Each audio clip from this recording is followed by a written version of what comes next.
I'm not sure that I'm going to post the tractor video this week, and let me kind of explain why. I've going to be Friday morning. I'm going to be heading out and going to Florida to pick up a drill press from a guy. I'm actually picking up a drill press for me. I'm actually picking up two drill presses. One is for me, and the other one goes to another YouTuber up in Georgia. So I'm going to Pensacola, Florida, Friday, picking up the drill presses on Saturday, delivering the other drill press up to Georgia on Sunday morning, and then heading home. Now, there is a possibility that I might be stopping in Ohio to pick up something for the guy down in Pensacola, Florida. The guy in Pensacola, Florida is another YouTuber, and one of his viewers is donating something to him, so there's a possibility I might be stopping in Ohio and picking something up for him and taking it down to him when I pick up the drill presses. So I kind of wanted to give you a little bit of a shop update. You guys have probably seen this cluster of junk in here. Probably the reason why it's sitting here, and it annoys me to death, the reason why it's sitting here is because I really don't know what to do with it. I don't have places to store it. Some of it is junk. Some of it, you never know when you're going to use it. This stuff right in here belongs to a Cincy mill, and the mill is totally apart. But all of these components are basically for the mill. Now, there's cigar boxes in a drawer and this drum and stuff that has some woodworking tools in it. That's not for the Cincy mill. This stuff has been in my shop, not the parts for the mill, but the other stuff. The cigar boxes, the drawers. Here is a drawer full of grinding wheels for a surface grinder. So just let me kind of explain it to you. I went on Craigslist one time about a year ago and saw an estate sale. And they really didn't list a lot of stuff in the estate sale, but in the picture I noticed there was machining tools. And it was about 20 miles away from me. So I kind of rolled up on a Sunday afternoon. The estate sale had been Saturday and Sunday. And I rolled up on a Sunday afternoon, and it was a little like a ranch style house, not a very big one. The guy that had owned it had died, and he was 104 years old when he died. But he was a shop teacher, a machine shop teacher in high school. And when I went down into the basement, it was just crammed with stuff. I mean, crammed with stuff, even though the estate sale had been going on for a couple of days. Now, some of the bigger things, or the things that were kind of important to machinists, were kind of gone. So he had a couple of South Bend lathes. He had a couple of surface grinders, and he had a mill. Now, the small South Bend lathes were in his basement. The mill was out in the garage, along with the surface grinder. But when I went down into the basement, to begin with, there was like 20 people there, milling around in this little workshop that he had down there. And I couldn't believe the amount of stuff.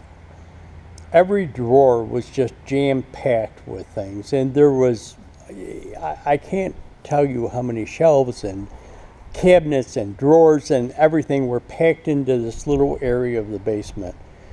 And it was just crammed with stuff. These cigar boxes were all over the place.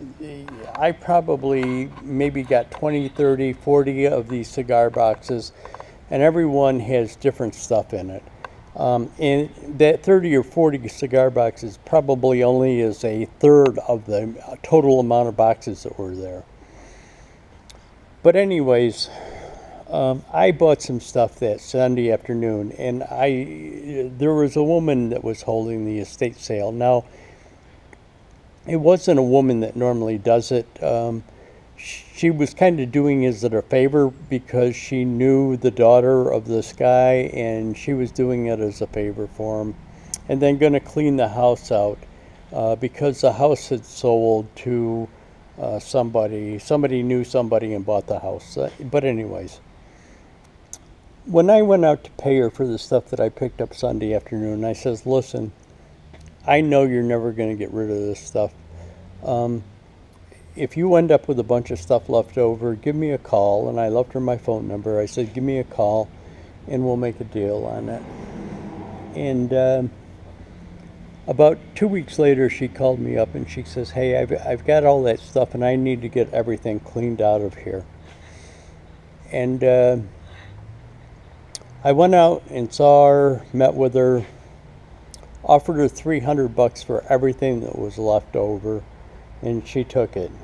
But she says, you've got to take everything, including the benches and cabinets and everything.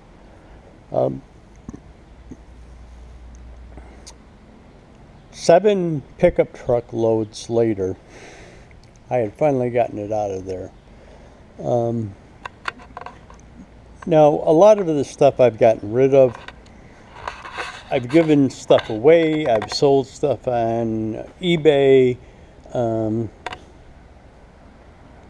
But it's still a mess around this shop. So, the point of this whole fiasco is I need to get this cleaned up because I'm going to Florida to pick up that drill press, and that drill press is pretty large. It is a double-headed drill press, 220 3-phase. It's an old style, probably weighs a couple thousand, if not pounds, if not more, and it's fairly large. So I'm kind of planning on putting it in here. So in order to get it in there, I've got to get this stuff gone or organized. So over on the other side of the shop, let me take you over here first. I built these racking systems. A guy had I used to work construction, install fire protection systems, and a guy was working in a plant after I retired, and he called me up one day and he says, hey, this place where I'm working, they're throwing out a bunch of racks.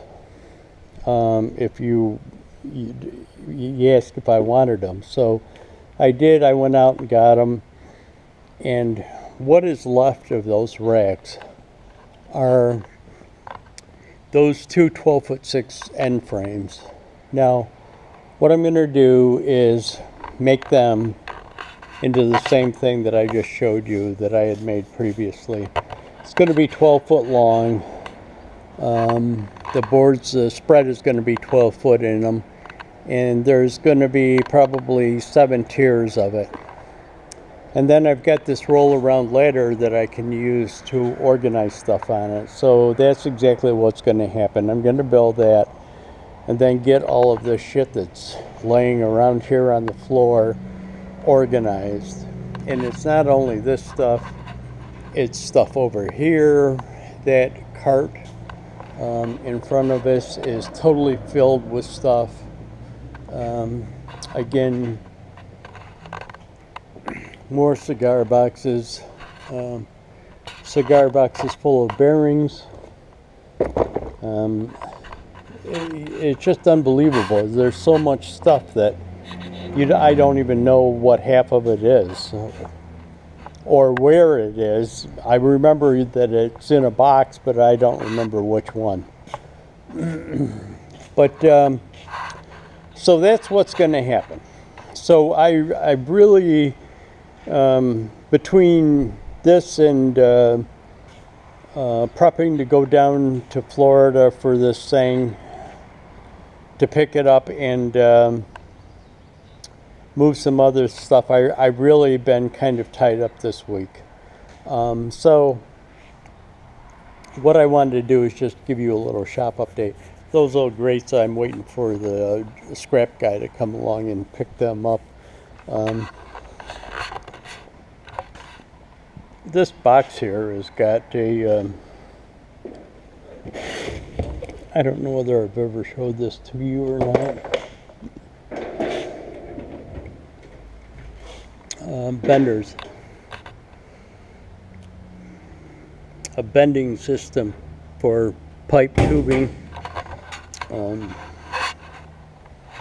Place I used to work for, I got that from them for making something for them. They gave me that and a bunch of racks, these racks that are over here. Now I've got one over on the far side that I kind of keep metal in. And this one I just kind of left here because it was a nice size. I'm probably going to get rid of it.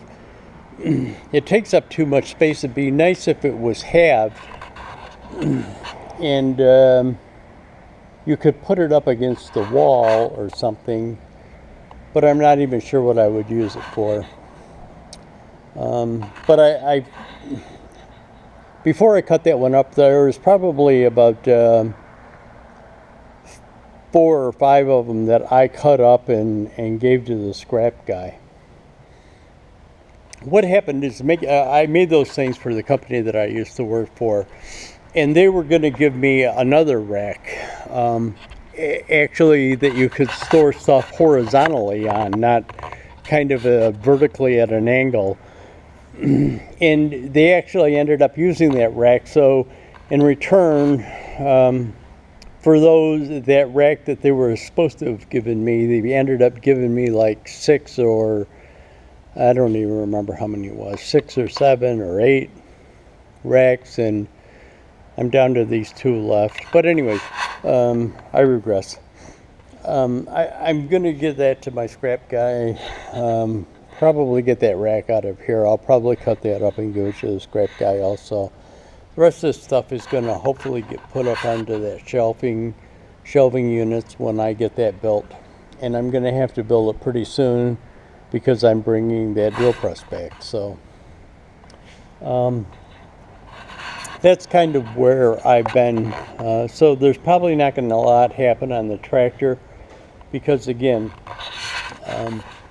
this drill press is pretty big. I've got a forklift, or well, I have a forklift that's available, belongs to my landlord.